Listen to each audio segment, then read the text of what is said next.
It's a 93 525.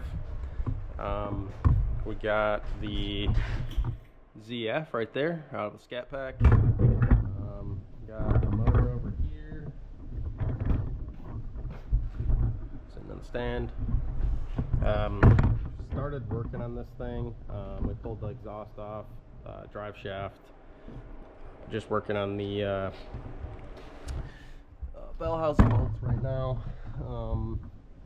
Started draining the coolant in there. But yeah, so I don't know if we'll be able to get really good video of it, but I'm gonna start by pulling the transmission out, and then we'll go from there. Alright, so update. Transmission is out.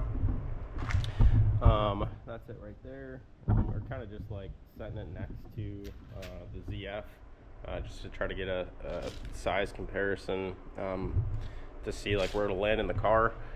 We did find out that because of how the steering is set up on this car, the oil pan on the VK is going to be a problem. It's a rear sump. So we're gonna have to come up with a solution for that. Probably gonna have to fabricate something. Next step is just pulling the front end off here, pulling the motor out, and then we'll probably mock it up with the VK and see where everything lands, see what we gotta change. But yeah, I'll put it on a time lapse, pull the bumper off, get as far as I can on the front end.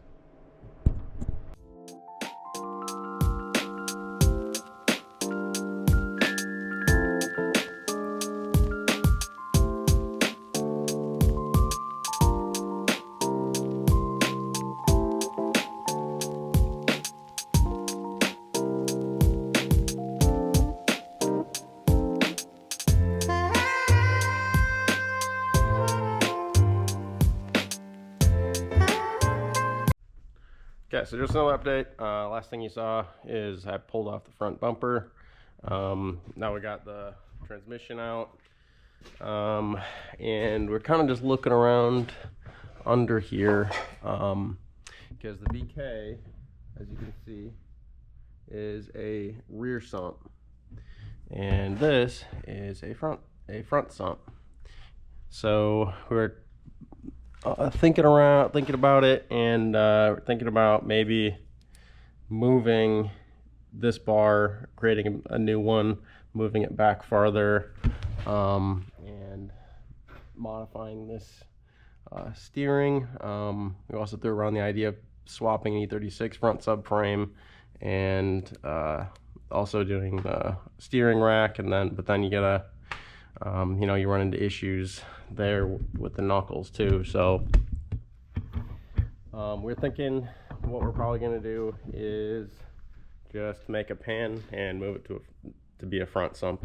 That'll give us a lot more room to go forward of here too, because the Scat Pack transmission, as you can see,